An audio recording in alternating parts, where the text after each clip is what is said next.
Good morning. I'm really late, but hey, are there rules? I gotta switch my cup. Okay. I know I'm an hour off our regular schedule, so I'm just gonna give people a minute to see if you are still here to join me. If not, I hope you will catch the replay of our conversation today. And of course, if you do so, feel free to put hashtag replay in the comments. And we're just gonna have a quick conversation today. I won't take too much of your time, but I don't know how loud it is going to be because I decided to step outside and just be in nature, grounded in beautiful grass, surrounded by trees to connect with you today. So please say good morning in the comments if you are hanging out with us for a couple of minutes. And again, I apologize for being a little bit late today. Good morning, Angie Brown. I'm just going to give people another minute to join us. And yeah, we'll drink some coffee while we wait. I hope you're having a good Thursday. It is so, I don't know, there's something about the freshness of fall in the mornings that just is so lovely. But yeah, anyway, I feel like the longer I wait for people, the more I'm losing them. So that happens. It is what it is. We are here to connect. And if you're able to do so, that's great. And if you're not, people have busy lives. I totally get it. Good morning, Trellis. Good morning, Rob. How's my little Ruby? All right. Well, I'm going to read a couple of things today. So pardon my don't have things memorized for you, but I wanted to get some of the words right. Today being, good morning, Chelsea. Today being a really important day. It is the National Day for Truth and Reconciliation. So I would like to start off our coffee club today with a bit of an acknowledgement. I would like to thank the Treaty 7 nations. I broadcast our live chat in the traditional territories of the Blackfoot Confederacy. That includes the Siksika, Piikani, Kainai, Stoney Nakoda, Chiniki, Bears Paw, Wesley, and Tsuut'ina nations. Southern Alberta is also the home to the Métis Nation of Alberta Region 3, and we are blessed to share this land with them. Our acknowledgement symbolizes that our commitment continues to working with Indigenous communities. So that's kind of what I wanted to chit chat a little bit about today. It's also Orange Shirt Day, so there's kind of a combination of days that are occurring with relatively similar but also separate meanings. And so I think because I have shared in past posts that I'm on a journey to learn more, to do better, to increase my knowledge, that's what I want to do. I say in the comments of this video that you can go back and read later, because I'm going to put some resources in there for you as well, is I refer to myself, I saw this phrasing when Black Lives Matter movement came out, and it resonated with me because I felt that I was surprised at how much I needed to learn still and in fact unlearn. So I call myself a recovering racist. And I've always felt like, hey, I love all people no matter what. But I have realized in taking that step into learning more that there's a lot of things that we're conditionally taught. There's a lot of things we do because it's just was socially acceptable. There's a lot of things we say because we maybe think it's a joke or it's funny, but it has deeper connotation for others, that I had no idea that I was partaking in that kind of activity and behavior.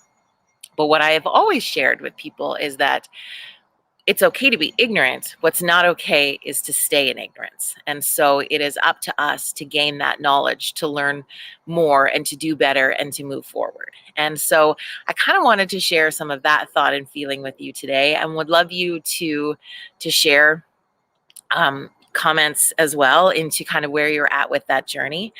Today, my orange t-shirt, I'll try to show you, is so beautiful. It was created and designed by the amazing Lisa Big Snake, who runs a facility called The Barn on the Siksika Nation.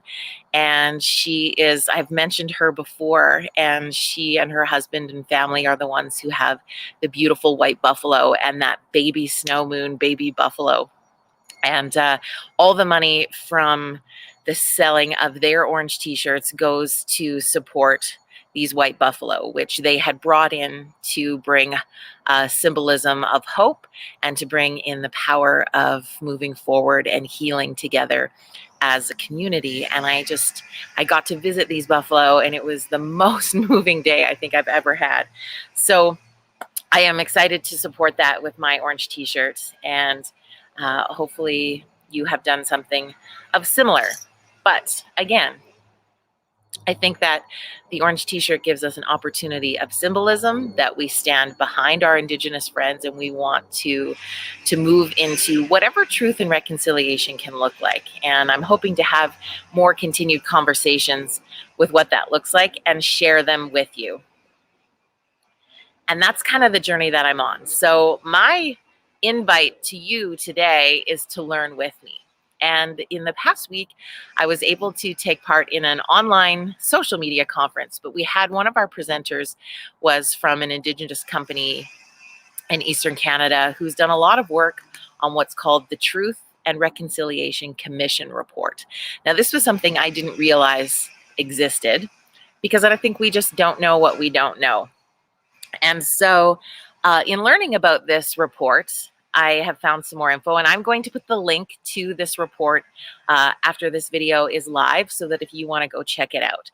So the Truth and Reconciliation Day, this national day that was created for today, was one of the call to actions that came in this report.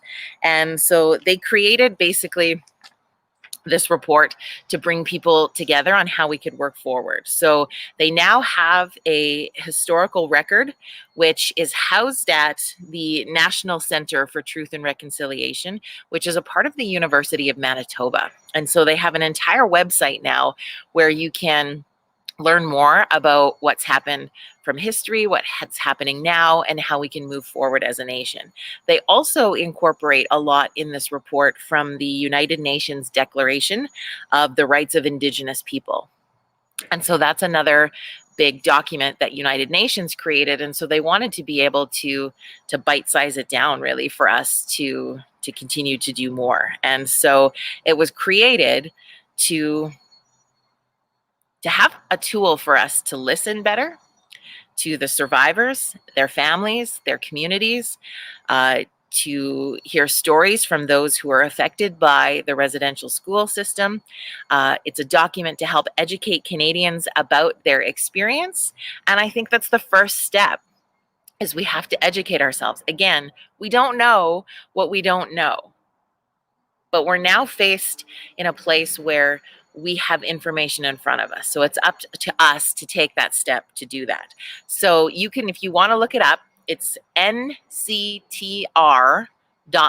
And again, I'm going to link that after the video so you can click on and have a look. And maybe it's I think a 20 or 30 page PDF that has multiple calls to action. And so I would like to challenge everybody to take a glance at that document at some point over the next while. Maybe it's part of what you will do in a moment of reflection and learning today, which is what this day was created for, and see if there's some of those call to actions that you could do in your own life. Maybe it's something you would want to do in your workplace or with an organization or whatever that looks like, if that makes sense. So I think that is an important piece of today. One of the steps that, sorry, my eyelashes like falling off while I'm talking. One of the steps that I have decided to, that always happens. One of the things that I've decided to do, and would love you to join me along the journey, is I have signed up for the Indigenous Canada course that is being taught through the University of Alberta. This is a 12-week course. It's absolutely free. If you would like to take part in the certification program, I think it's about $60.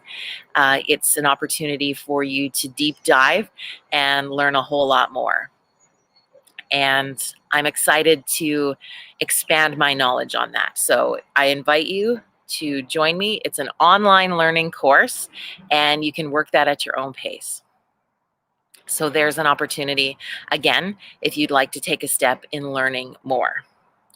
Today being Orange Shirt Day is also a day that's been recognized for the last several years. If you're not familiar with the story, it is basically the story from a woman named Phyllis Webstad, and she wanted to share her experience in recognition of the harm that the residential school system did to a children's sense of self-esteem, their well-being, an affirmation of our commitment to ensure that everyone matters. That's what the symbolism of the orange shirt is for today.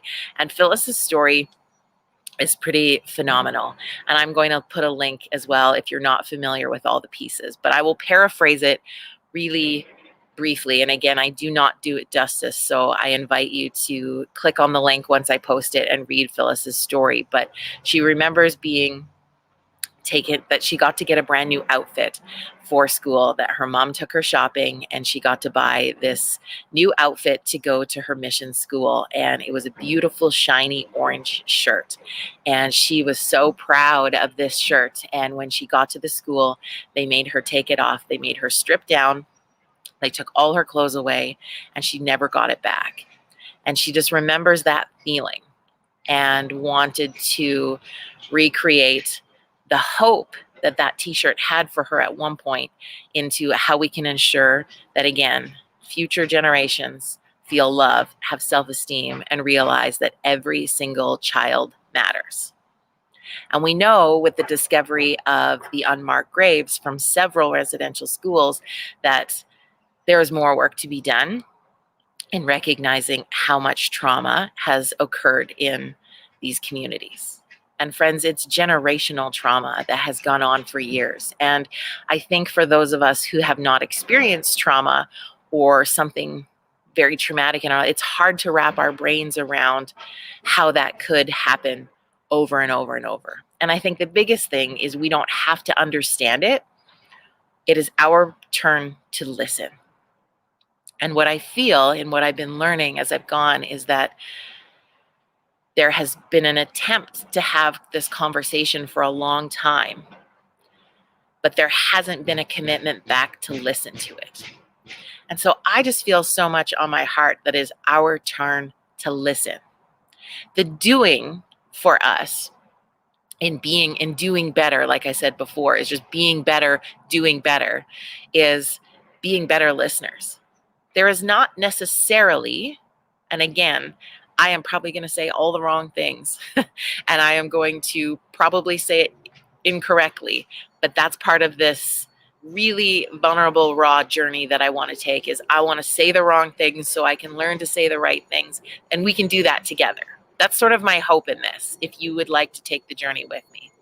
And I'm not sure there's something that we can necessarily do right now, because if you even think back to what has historically happened, and in conversations that I have got to have with incredible Indigenous elders and other people over the last several weeks, has just been, even the word reconciliation it's a hard word. How do you reconcile the hurt and the damage and the trauma that has occurred since probably the 1400s? It seems like an impossible feat. And it seems or feels like, for those of us who really have no idea what that's like, of what the heck we're supposed to do to make that better. But friends, it's as simple and complicated as listening, loving, approaching with kindness, respecting, and above all, acknowledging. And I think acknowledging is almost so much more powerful than reconciliation, because when you acknowledge something, when you give someone the respect of acknowledgement, that's when you can really start to have a healing relationship. Because once you acknowledge something, you see them, You hear them. You feel for the first time in probably your time frame. And I don't want to sound overly dramatic, and I don't really know what I'm saying. I think for the most part, I just know I feel it. I really feel it.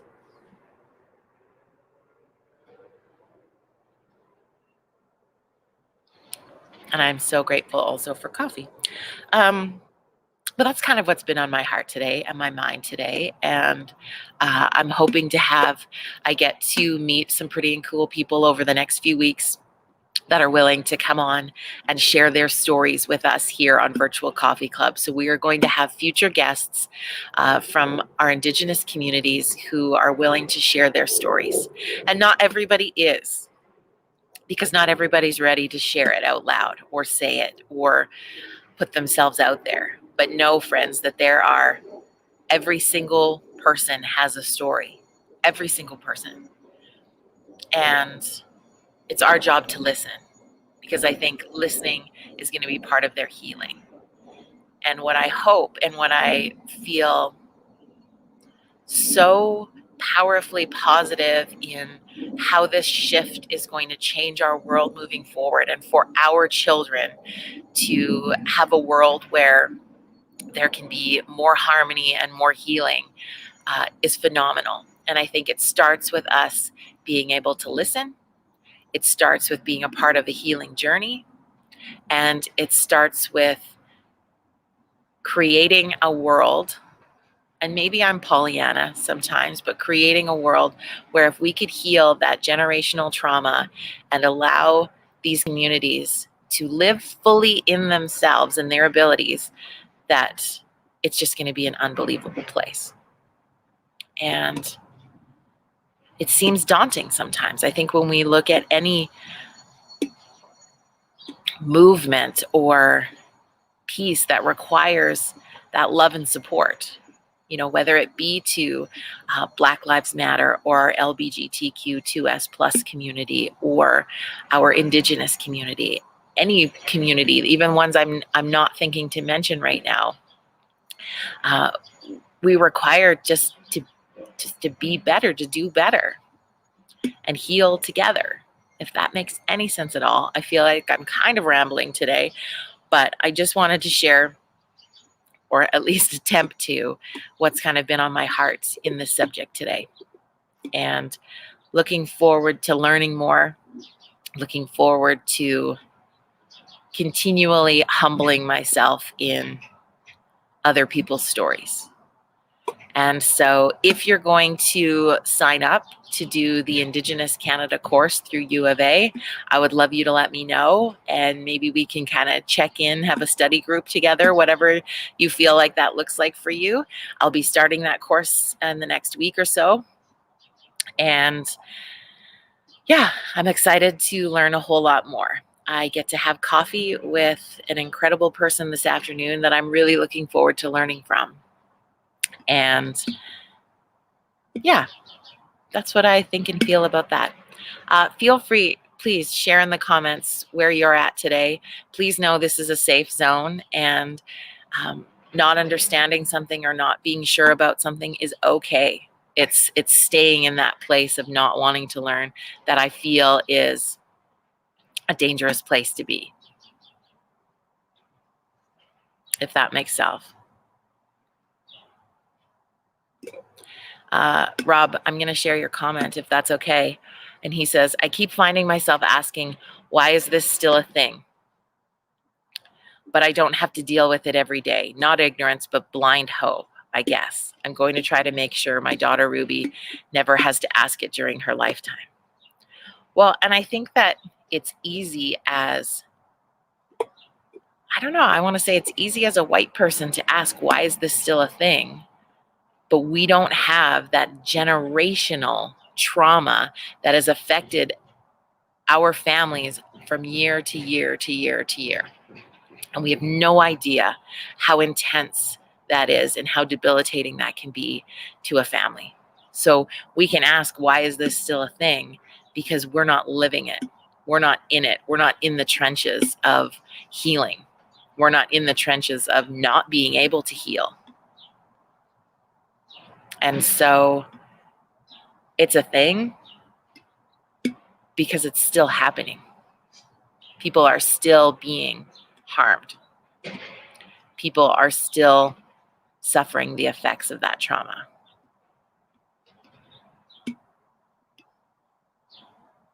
But I'm really hopeful that we can do better together.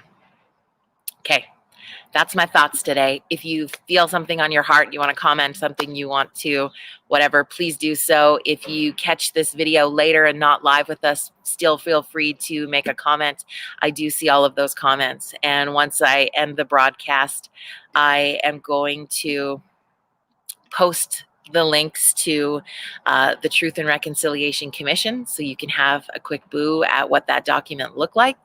I'm also going to post Phyllis Webstad's story because it is one that I think for a minute on this day, if you can take a moment and just sit in what that would feel like for that little girl and the hundreds of thousands of other children who went through this, just for a minute, just let yourself sit in how freaking crazy that would have been and just reflect on it. And that's really the first step today. If you're not ready, and that's okay, to deep dive into more learning, it's not your time. Do not beat yourself up over that. But what I hope you will do today, my one wish, is that on this day, you will take a minute and just reflect and just sit in it for a second. And it's not easy to do that because it's yucky, okay? It's yucky. And we can't fathom or wrap our brains around the things that occurred. It is hard for us. It seems unfathomable. So it's hard. But sit in it for a moment today and reflect. And even I feel that dedication to just being someone open to learn. Just open yourself. The universe will deliver what you're ready for. That's your first step. Thank you as always for having coffee with me today. Cheers to you. And yeah, I look forward to, if you want to send me a message about what your journey looks like, or you want to ask any questions, please do so. Yeah, as Helen puts, love conquers all. And if we approach everything with kindness, love, acknowledgement, and respect to everything, friends, we're going to be better people. And let's ripple that into the world. Have a fabulous day, and I will see you tomorrow morning.